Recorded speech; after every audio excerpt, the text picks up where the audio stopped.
Okay. Good evening, everybody. I'd like to welcome you to this event, which has been organised by Justice for Palestinians here in Leamington Spa. Just a few housekeeping points before I introduce our speaker. First of all, we're recording this meeting.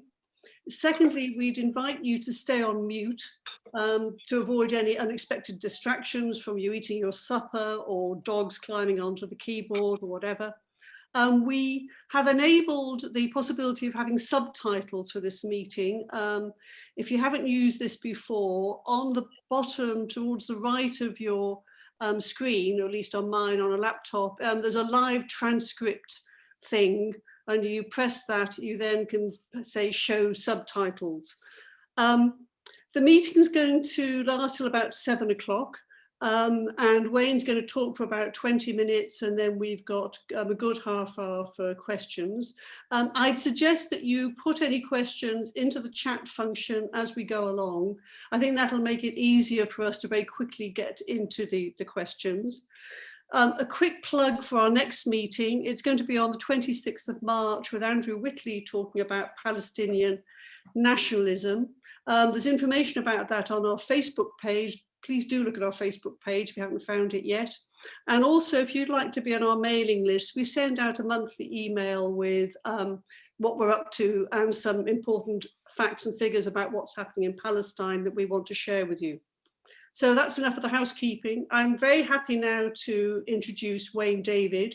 Wayne has been the MP for Caerphilly in South Wales for just under 20 years. And before that, he was a member of the European Parliament for South Wales for 10 years.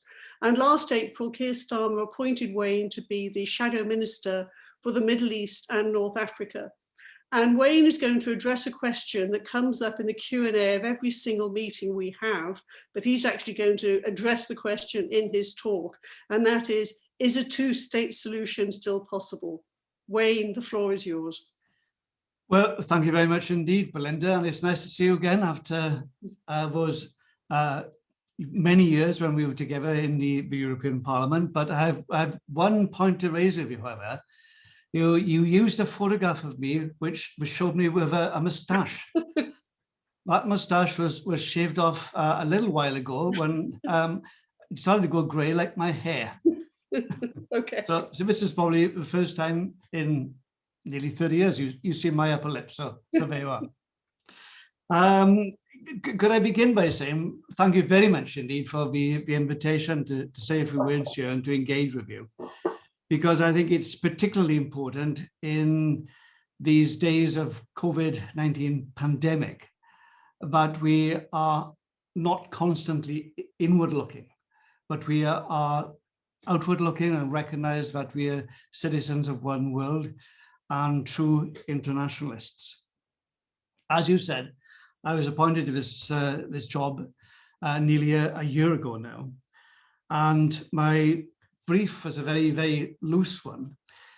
It was essentially to lay the foundations for a future Labour government to help to secure peace between Israel and Palestine.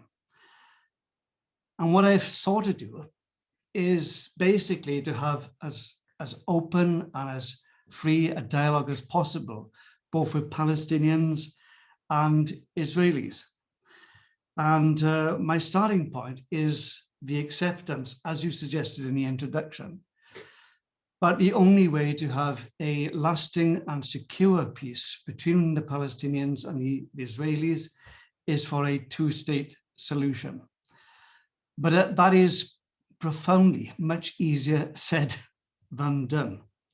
But I think it's an important starting point, because one of the things I quickly learned is that there might be other alternatives which are broached from time to time. But really, they are all fraught with enormous difficulties. And realistically, although a two-state solution is extremely difficult to achieve, it is the best option which is available. And we as a Labour Party are firmly committed to it. And not only is that my own personal view, it's the view of Lisa Nandy, who I work closely with, the Shadow Foreign Secretary, and the view of Keir himself. When I was appointed to this post, one of the things that was looming large was the issue of Trump's plan for the annexation of the West Bank. And basically Donald Trump and Benjamin Netanyahu had cooked up a plan which was for much of the West Bank to be unilaterally annexed to the state of Israel. We took a stand against that for a number of very, very significant and important reasons. Firstly, we believe that it's absolutely vital that we adhere to international law. And the Trump proposal for annexation was in flagrant breach of that. Secondly, we believe that any sort of unilateral settlement like this was profoundly unacceptable because it would be imposed upon the Palestinians of any consultation or dialogue of any kind. But thirdly, we also recognize that it was significant that every single Arab state was against the proposal. And one of the things which we were particularly cognizant of was that not only were many of the Arab states to various degrees opposed to it, but also significantly the Jordanians and the Egyptians were opposed to it. Two countries where Israel has peace settlements with, and there was a real danger that things would unravel and lead to other things. So we were very pleased that formal annexation proposal was quietly sidelined and has now been totally marginalized and ignored and taken off the negotiating table by President Joe Biden. And could I say the election of Joe Biden has presented us with a modest opportunity of trying to improve the climate. And I say the climate because realistically, I don't think we are going to talk about a peace agreement in the immediate future. Certainly not maybe in the medium term, but it's a long-term strategy. But I think that for that to come about, there needs to be a different climate created.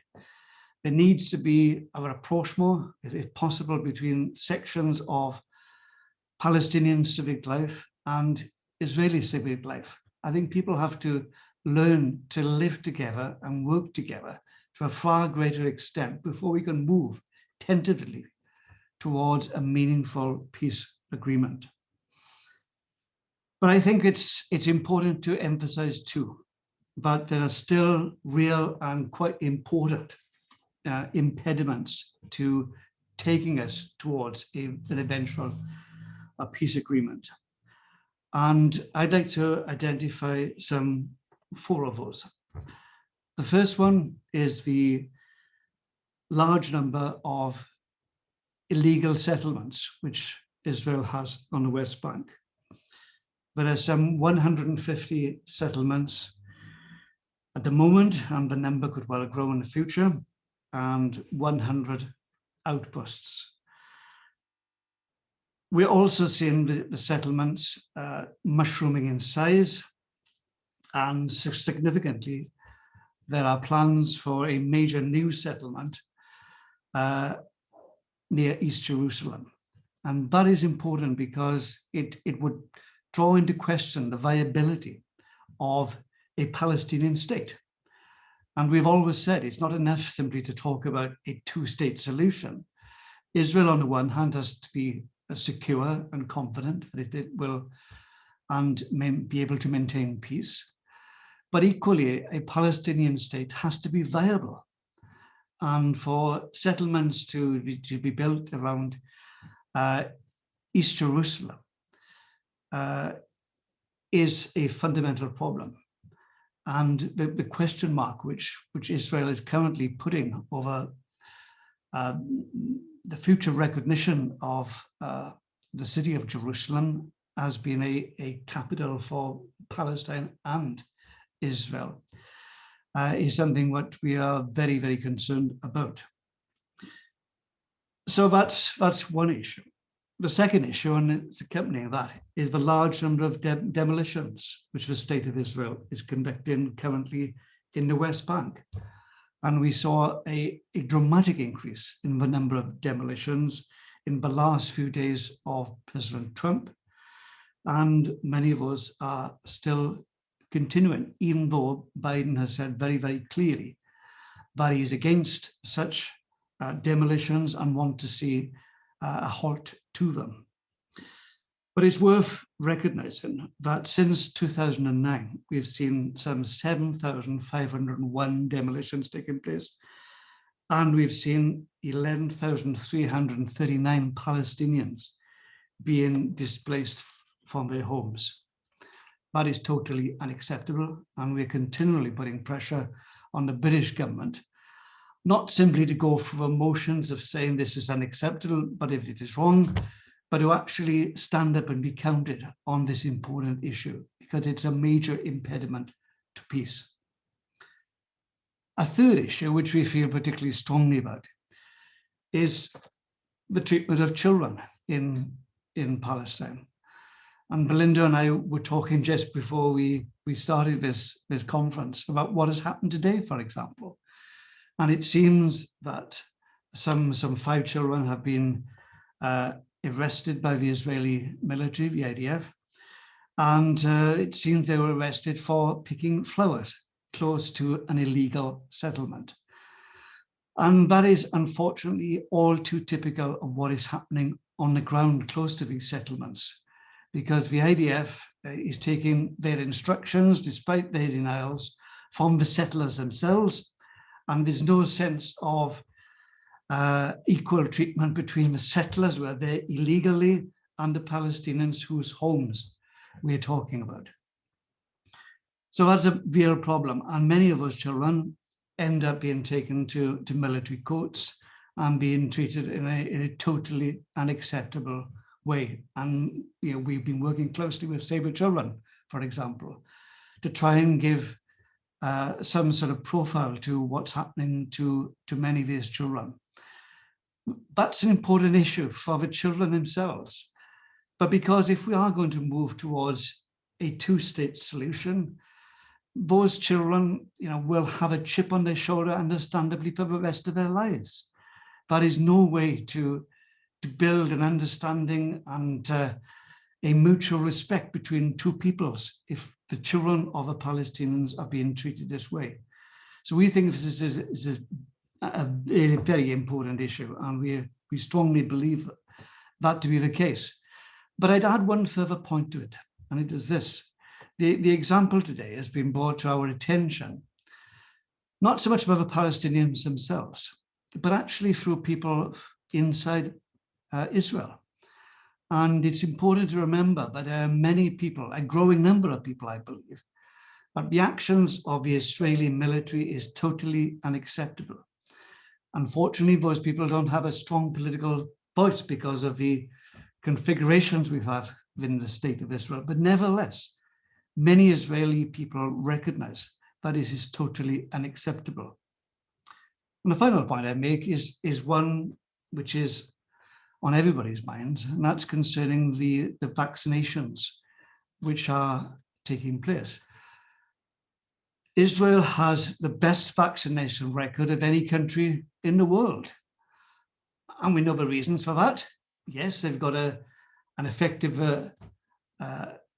health system, but also Netanyahu, an election year, has been paying more than anybody else to have as much vaccine as he could possibly have.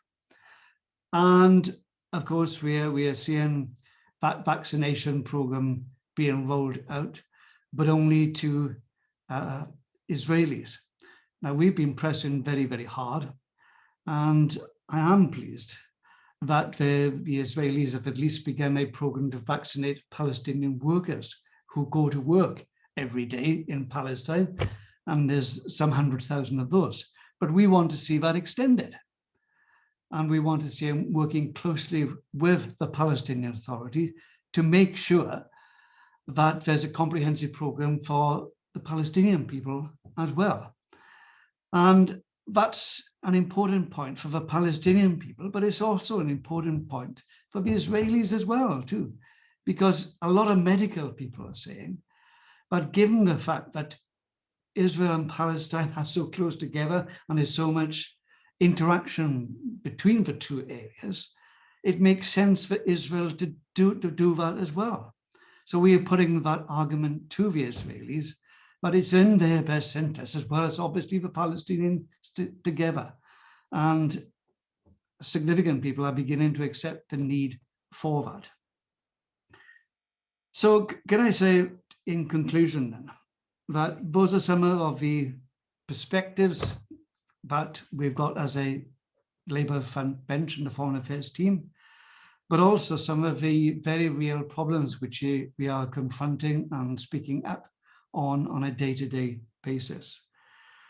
But could I say finally that, as I said at the start, one of the things which I've been doing is not just talking to the leaders of the Palestinians and the leaders of the Israelis, but I've been talking to a lot of NGOs on both sides of the Green Line and doing my best through a variety of means, a variety of organizations, to talk to ordinary Palestinians and Israelis.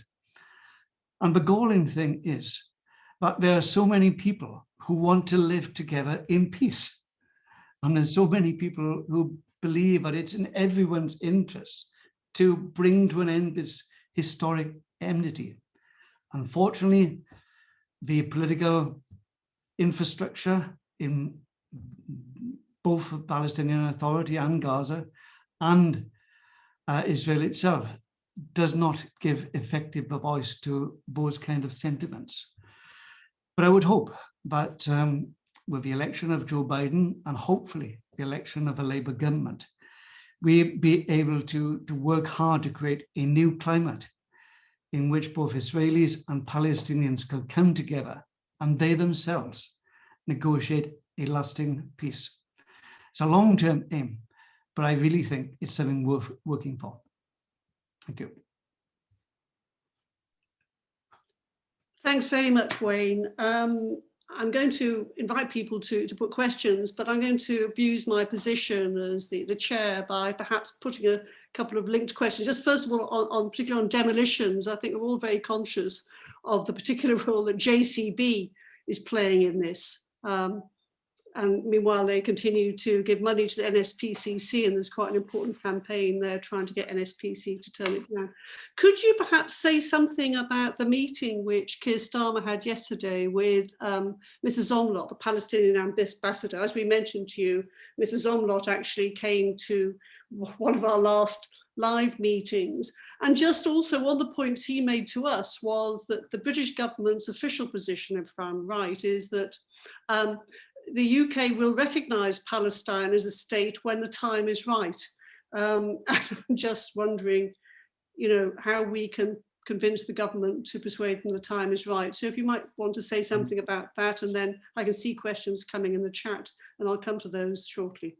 Yeah, well, I mean, to start where you started, there was a very, very positive meeting between Keir Starmer and Lisa Nandy on the one hand, and Hussam Zomlot on the other. And I think that was a very, very positive meeting, because I think it is, understandable that, they should be open with each other and very, very clear about what the objectives were.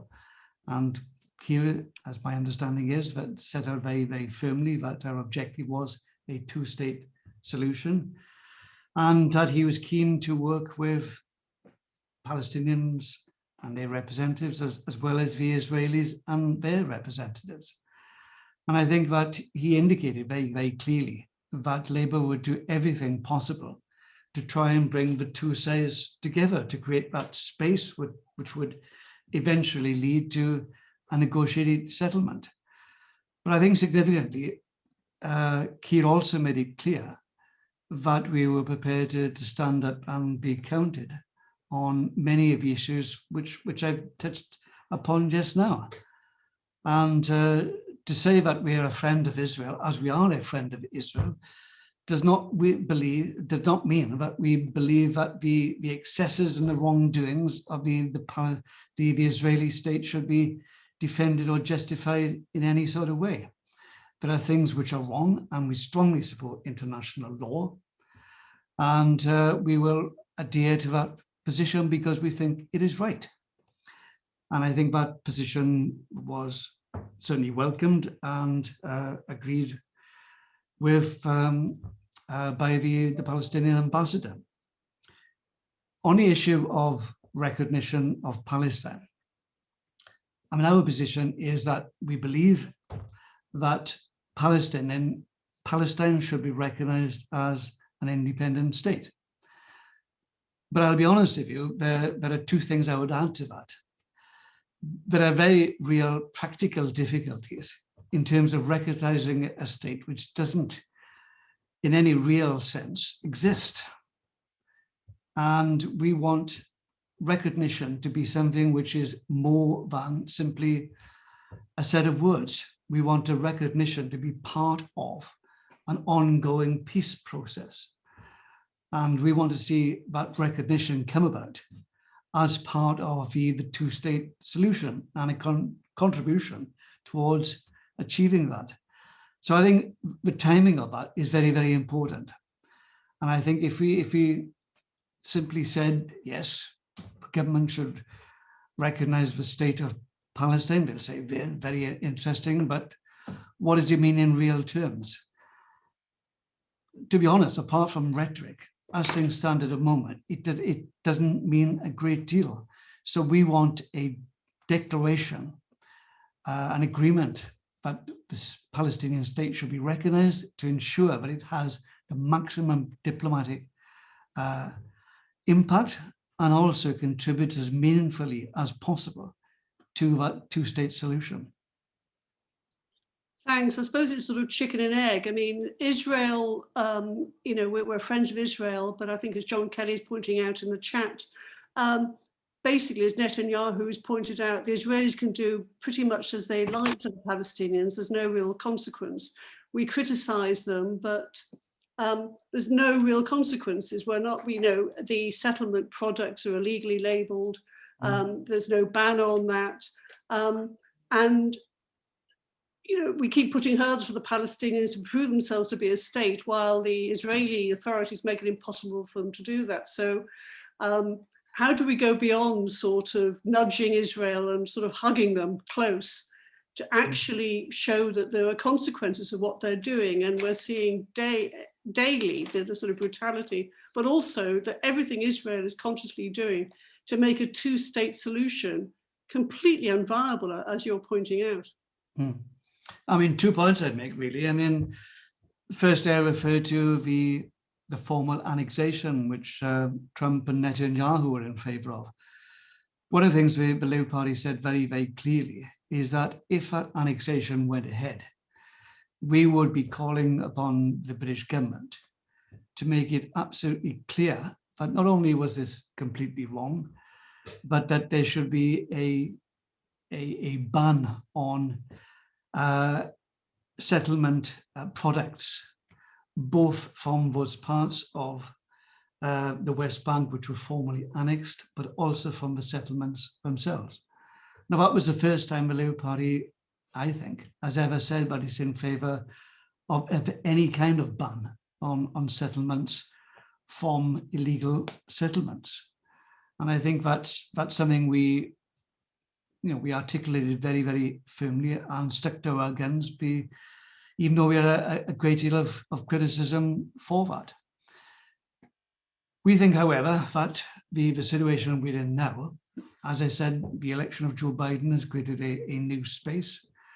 And we want to try and have as much commonality as possible between what we are saying and what President Biden and the Democrats are saying. And therefore, I think it's important for us, yes, to consider all options. Nothing is eliminated and no door is closed. But as things stand, we want to give the opportunity, especially as there are elections taking place in Israel in a couple of weeks' time, to make sure that the international community as a whole, certainly Britain and America, is saying to Israel, look, there are certain things which are unacceptable, but please, now is the time for you to move forward and hold out the olive branch, if you like, to Palestinians to make sure that we move forward and there's a space for conciliation, reconciliation, and the negotiations can take place in a productive and fruitful atmosphere.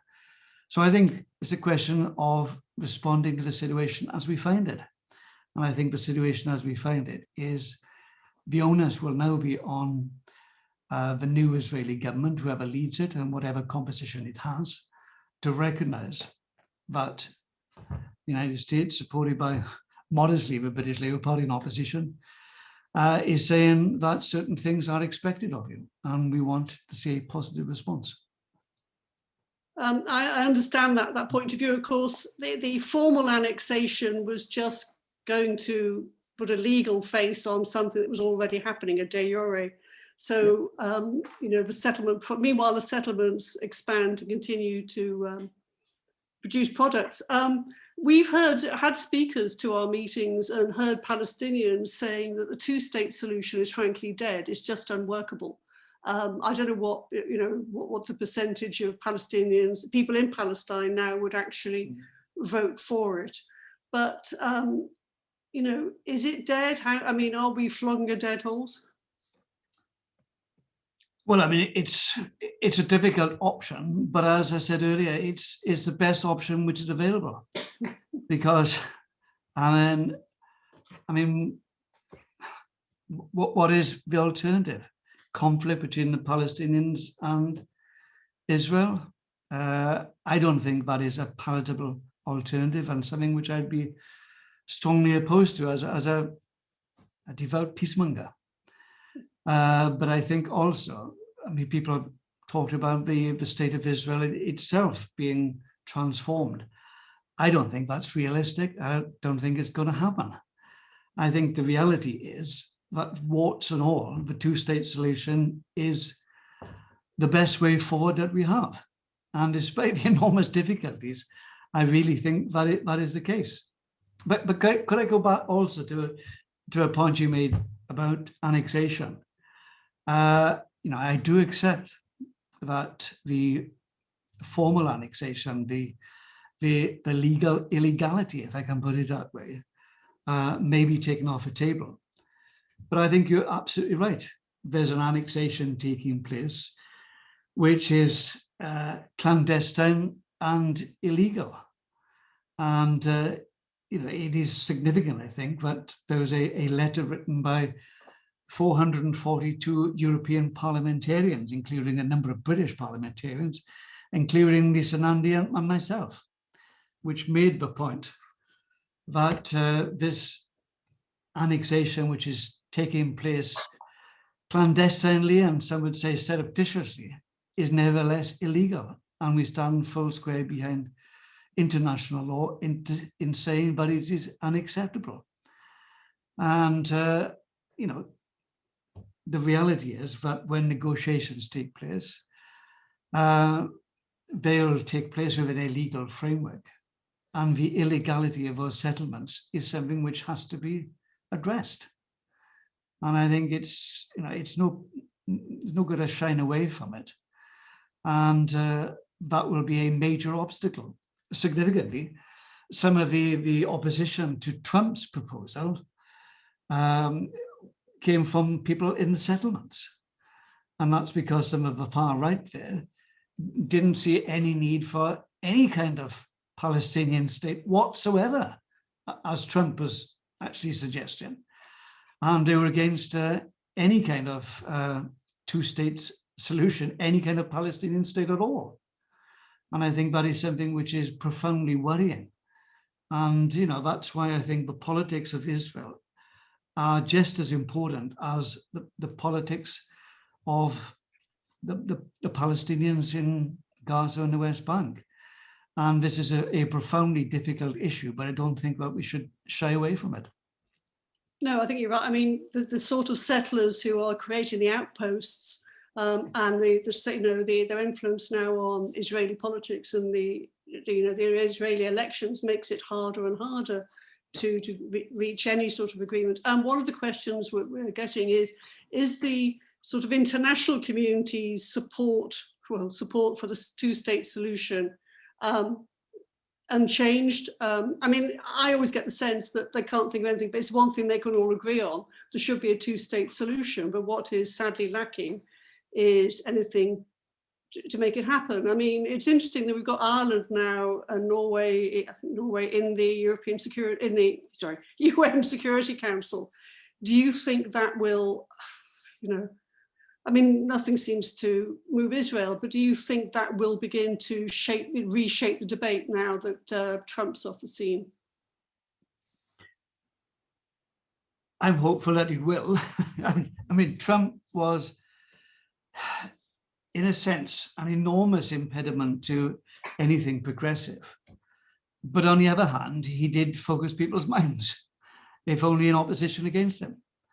And one of the things that's happened over the last 12 months, and I mentioned this letter has been signed by 442 European parliamentarians, is that there's been a very positive dialogue, I think, between myself representing the Labour Party and Irish politicians and politicians in other parts of the EU.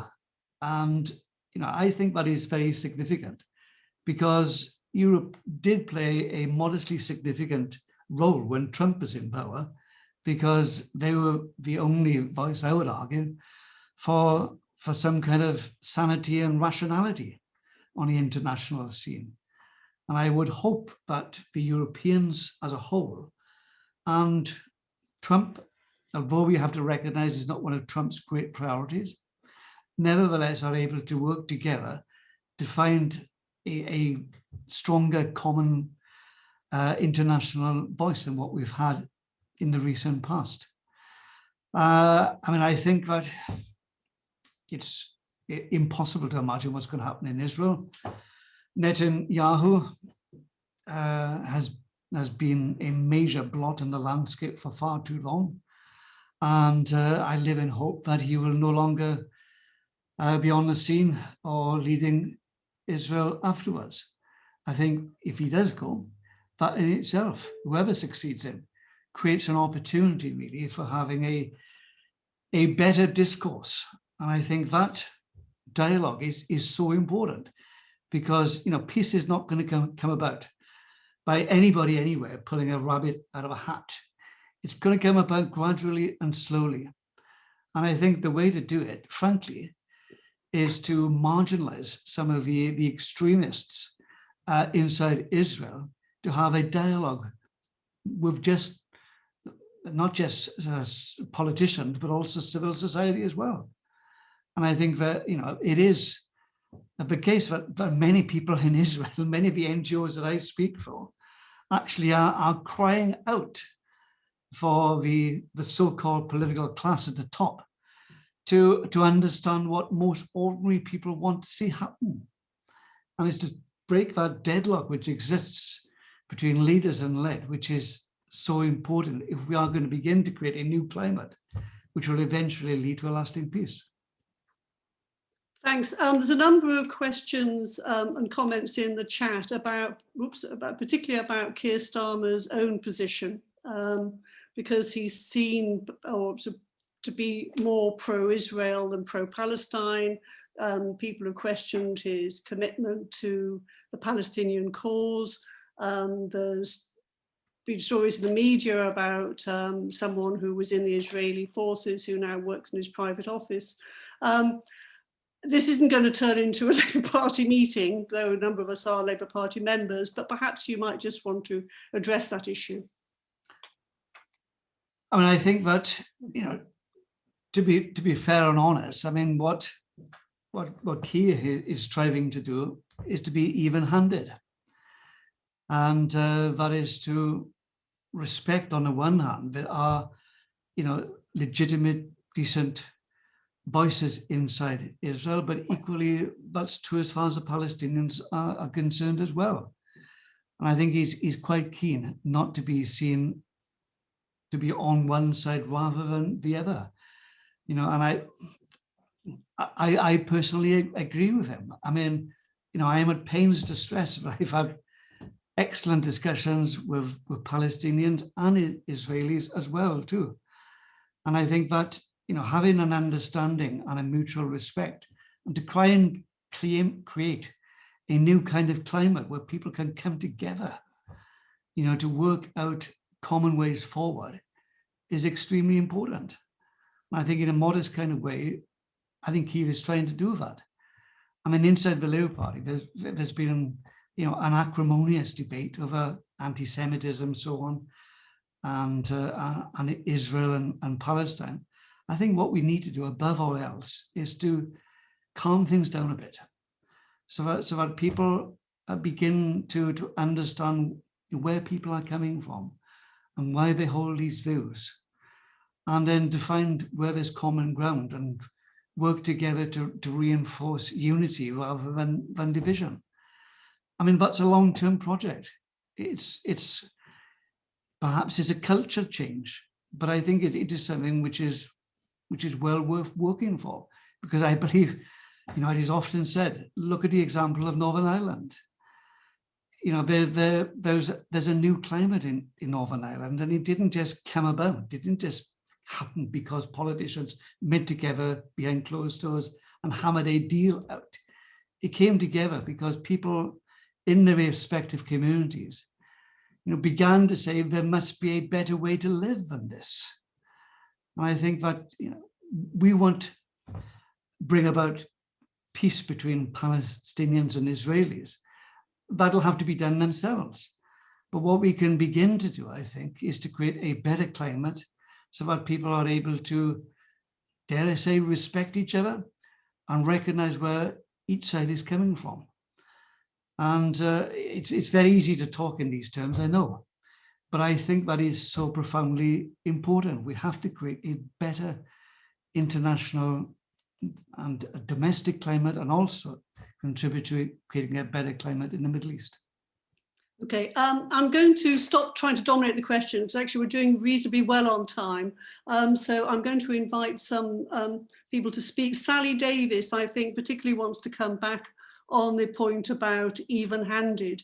And after that, I'd like to ask Toma to say something, particularly from the perspective of a sort of a rather interesting organisation, Nashad, of young Israelis who we had talking to us, because he put some questions in. But Sally, yes, you're unmuted. Actually, it was Bernard Davis. Oh, sorry, Bernard. That's okay. It's still my question was a very straightforward one in response to the even-handed comment. How can you be even-handed in a situation like this, where the power balance is tipped so extremely in favour of one side? Doesn't somebody finally have to come out, the international community particularly, begin to use its leverage to begin to tip that power balance if we're ever going to move towards any kind of settlement? Okay, Toma, would you like to speak now, or do you want Wayne to take that? I'm happy for Wayne to answer this and then to speak. Sorry, Wayne. No, it's an extremely important question, and it's quite a fundamental question, really. I mean, I think that in some ways, I think the election of Joe Biden has helped to shift the balance, because let's be clear, I mean, Trump was pro-Israeli and anti-Palestinian. I mean, one of the last things that his Secretary of State Pompeo did was actually go to, I think, the West Bank, and actually, said effectively, this is a part of Israel.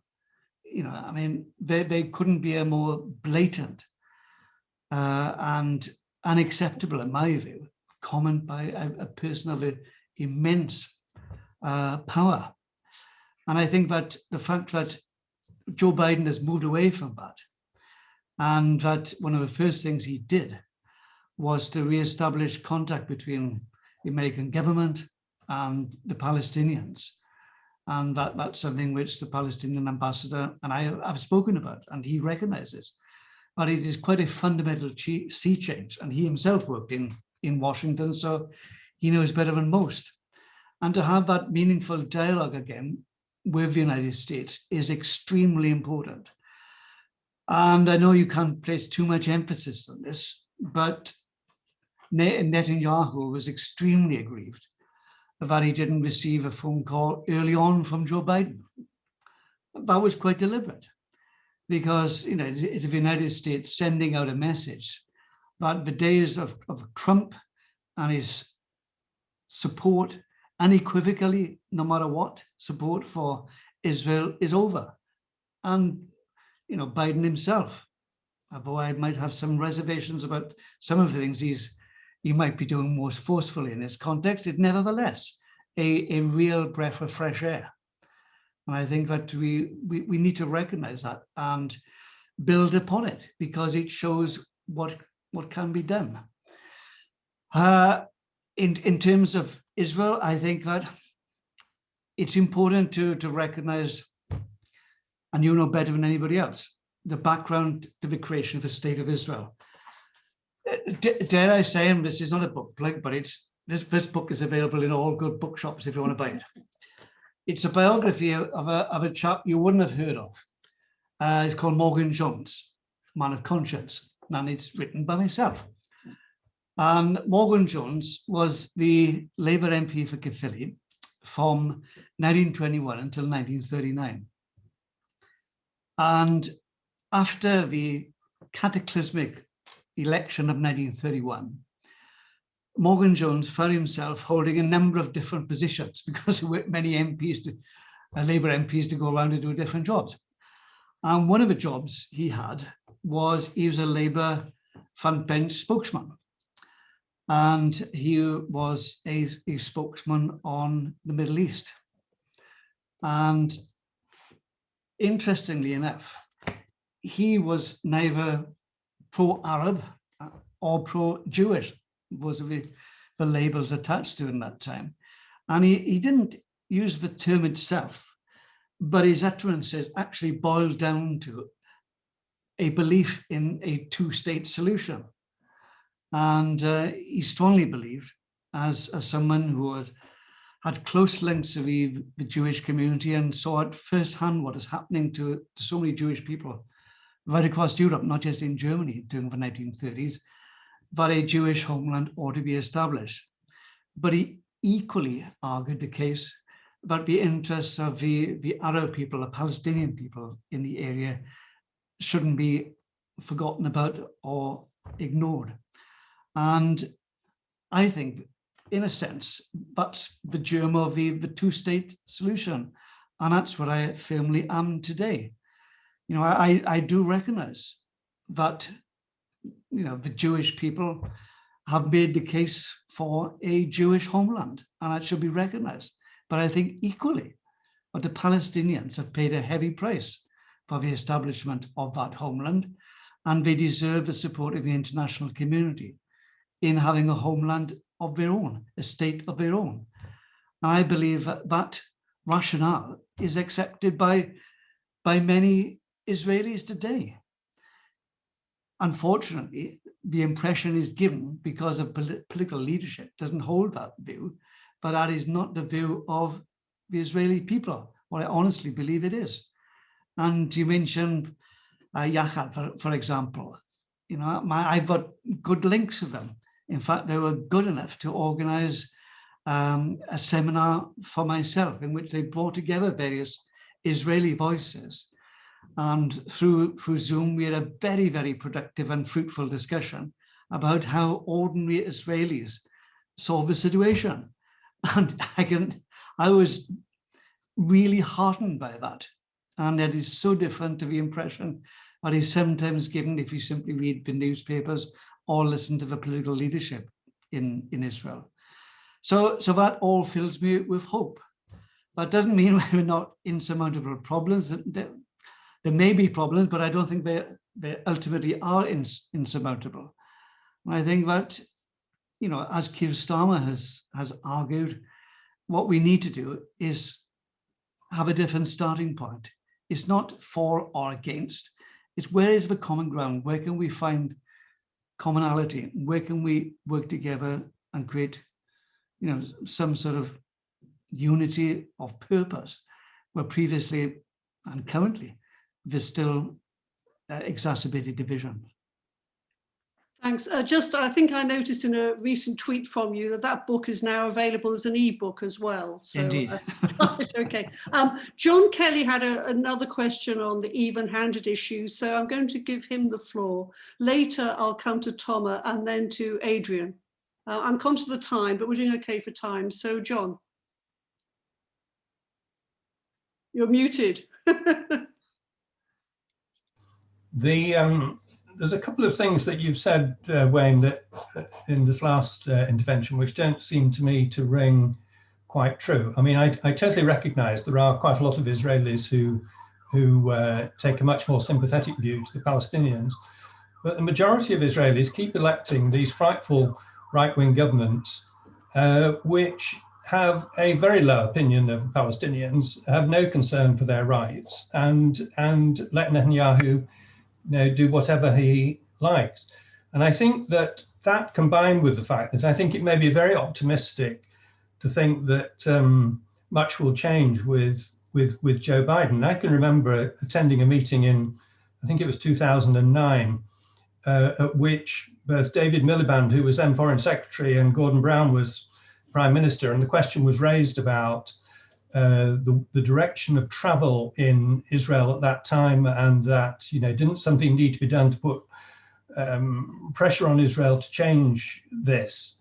And David Miliband said very smoothly, as only David Miliband could, "Oh, don't worry about it at all. John Kerry and Hillary Clinton have got the bit between their teeth, and we trust them to find a solution."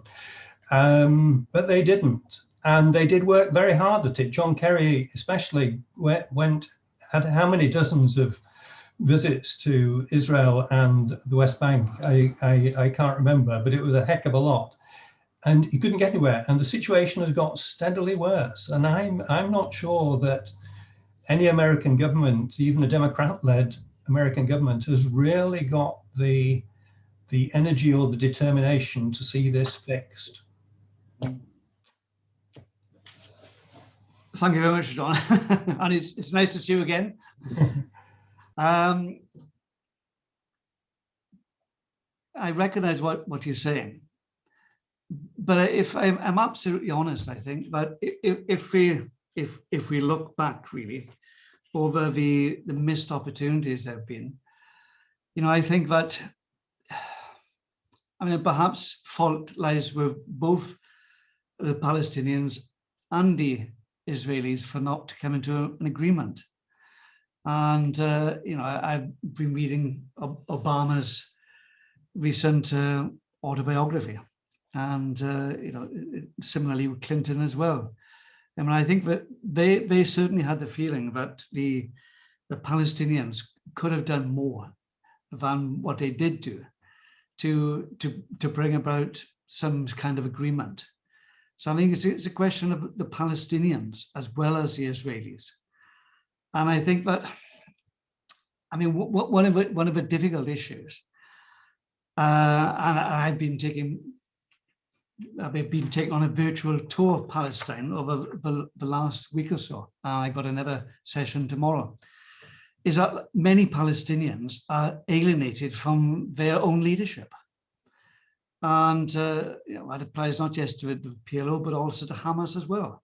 Many Palestinians are talking about a new political dialogue, which excludes the PLO or Hamas. So I think there's issues which have to be learned there by their political class, as well as the political class inside Israel. And I do think that it's not realistic to talk about a two-state solution in the short term. I really do think the emphasis should be on trying to encourage more contact and more understanding, between NGOs and civil society, both in the West Bank and inside Israel. And I think there's a very fruitful area of dialogue which can be established there, which will lay the groundwork for a new political agreement to be reached sometime in the future. And I think it's very, very important to work on that. We mentioned Joe Biden, for example. I mean, one of the things that he strongly supports is a major initiative being taken to try and replicate what was done in Northern Ireland with the special peace fund that was established. Now, people might be critical of that, what it would mean in a Palestinian context. But I mean, if significant funds were put into an initiative which actually brought Palestinians and Israelis together so that they understood each other better and had some kind of respect and understanding, you know, that in itself would be an important step forward. Part of the problem, of course, is that the sharp edge of the settlements is by people who are, you know, political and religious ideologues. And in many ways, they are the biggest problem. But I really think it's important to recognize that, you know, those individuals are not reflective of most Israelis as a whole. And I've been to Israel myself, you know, and I've met lots of reasonable, decent, peace-loving Israelis, you know, especially amongst young people. And I really do think that those are the people that we've got to appeal to and somehow find a way to give them a voice. And I think that there's plenty of affinity that can be built with their Palestinian counterparts. So that is not a quick political fix by any means, but I really do think it is worth, you know, politicians, not just, you know, lower politicians like myself, but I mean, you know, people like Keir Starmer actually articulating that kind of vision. I think it is something new and something which is a breath of fresh air. Could I say something which you would probably disagree with? And there'll be howls of anguish when I say this, I'm sure. But for instance, I had a meeting this morning with the ambassador from the United Arab Emirates to the UK. And there were lots of things we disagreed about. And one of the things we talked about was the so-called Abraham Accord between the UAE and Israel. And, you know, I said it's very, very important that you put a big emphasis on ensuring that there's a Palestinian voice introduced in the negotiations which are taking place about the fine detail. And although he said, yes, that would be the case, I think it's really important for us to keep pressurizing for that to happen. And it's not just as far as the UAE is concerned, but the other Arab states who've got now accords with Israel. And I think we need to be looking at ways to break the traditional logjam which existed between the PLO-led Palestinians and Netanyahu's Israel. And I think it's only by breaking down those ossified divides which have taken place and taken root over some time will we actually see some sort of movement. So, you know, that's why it's important for us to go beyond, I think, the mindset where we've been captivated for quite some time to look at new avenues in which peace can be built. Thanks. I'm going to give the floor to Toma and then immediately to Adrian, but just on the Biden issue, I mean, what is very disturbing is the US administration's response to the International Criminal Court, which makes, you know, all the other nice words don't matter as long as they're being unhelpful about that. But Toma and then Adrian, if you're still there, if you can sort of one after the other so that we can finish soon after 7 as possible. Hi, Wayne. My name's Tommy. I'm actually half Israeli myself, and as Belinda mentioned, I used to be a trustee of Yachad, and now I'm involved in a movement called Na'amad, which is a movement of mostly young British Jews who are opposed to the occupation. So my question is basically that I agree with you that peace kind of needs to come from the grassroots up in Israel-Palestine. The Peace Fund and things like that are important initiatives to bring that about. But we don't really have the luxury of time, both because settlement expansion, if you believe in the two-state solution, it's, you know, killing it imminently. You know, it's been on death's door for the past decade or longer. And also, you know, the settlements are causing immediate harm to Palestinians, like we saw today with those children. So I would say that it's fine to support those grassroots peace initiatives. In fact, it's important, but I think there needs to be material action now. And that's why I was pleased to see your proposal last year to embargo settlement products if the West Bank was annexed at all. I think given de facto annexation is happening already, as you recognize, I wonder why that isn't just Labour's policy as it stands. Or what other policies you might propose that could help prevent settlement expansion. And I'd just add as well that there's a lot of kind of grassroots support in the Jewish community for action like that as well. Thanks. Adrian. Thank you. While you're talking about right-thinking and good-hearted Israelis who are in favour of better treatment for the Palestinians, could Labour not do more to profile that in this country? Could it not do more to create links between such organisations and organisations over here? And so we can, if you like, correct the perception that all Israelis are anti-Palestinian or all Israelis are in fear of Palestine, and also the perception that only right-thinking Jews of a certain sort are all in favour of the Zionist project. Thanks. Wayne, I'm going to let you answer those and perhaps sum up all together. And as we've been talking about Israeli groups, I mean, we follow the work of a number of them, particularly B'Tselem, who of course have come out with a very important report in which they explain why what's happening in Israel-Palestine is apartheid, which is almost an untouchable word for some, and yet that's how it is. So perhaps you can touch on that as well. Yes. But well, with that, first of all, I've read the report, and it's a very, very significant and important report. All the more significant and important because it's become from a large NGO inside Israel itself. I have a slight reservation, however, about using the term apartheid, because I think that it creates parallels which are not entirely helpful with South Africa. And I think that in terms of trying to create a different kind of atmosphere, it is not entirely helpful. But nevertheless, it's an important report, and there's much to be taken in and recognised. Could I also say that, Belinda, you mentioned about the United States' position as far as the ICC is concerned. I hinted earlier that we were largely in agreement, but not entirely in agreement with Joe Biden. And that's one of the things we disagree with him on. We think that, the International Court itself has decided to reject the arguments put forward by the Germans especially, and nevertheless are conducting an inquiry into what's been happening in the occupied territories. And they'll be examining, of course, what Palestinians have been doing, as well as what Israelis have been doing.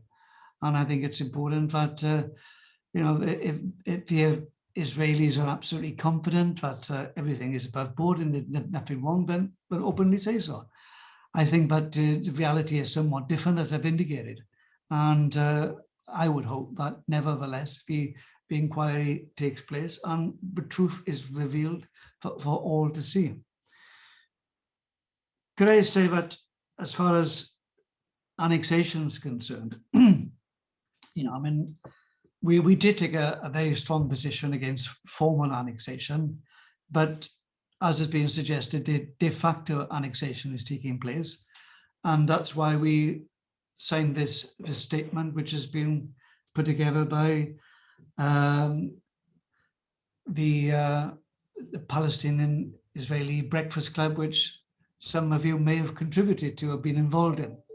And I think that's an important statement itself. And I would emphasize really that the Labour Party policy is not cast in stone. We respond to the situation as we see it and what is effective at any particular time. And nothing is ruled in and nothing is ruled out. And that's a position we've we've adhered to for the last year, and I would hope, I'm sure, that position will be the case in the future. So, what I'm saying is that the Labour Party is a democratic party. Be firm in your arguments and put forward the case for it. We are certainly listening. The final point I make is the point that has been made by, is it Adrian?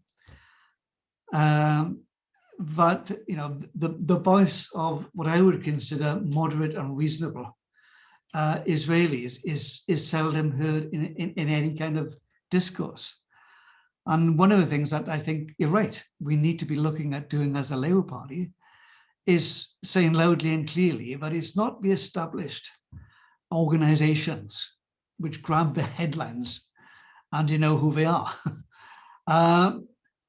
which have important things to say. It's many other people as well with lesser known organizations which are pulling together their views are equally important as well.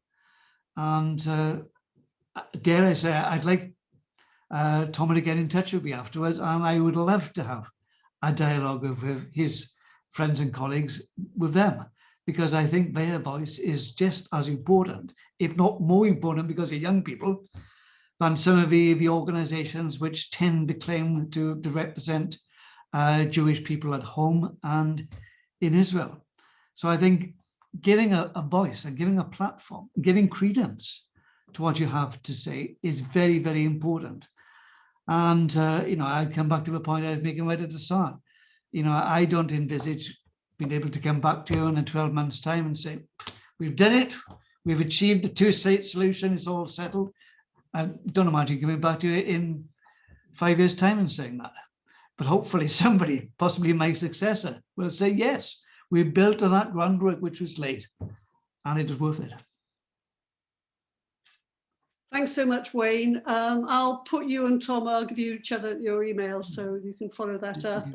And thanks for the Morgan, I'd read your tweet about Morgan Jones a few weeks ago, and I Googled and came up with a Black American actor, but I realized I needed to Google a bit more, and it looks a very, very interesting book. So that'll go on my birthday present wish list. Thanks very much for spending this time with us.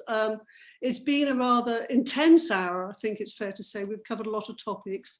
There were a lot of comments in the chat. I hope I faithfully managed to capture the main essence. We wanted to maximize the time on you being able to speak rather than us all muting and unmuting ourselves.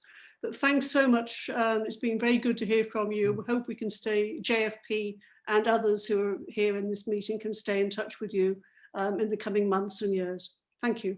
Thanks to all of you. I've enjoyed it and found it very worthwhile. Thank you all very much indeed for your time. Follow us on Facebook.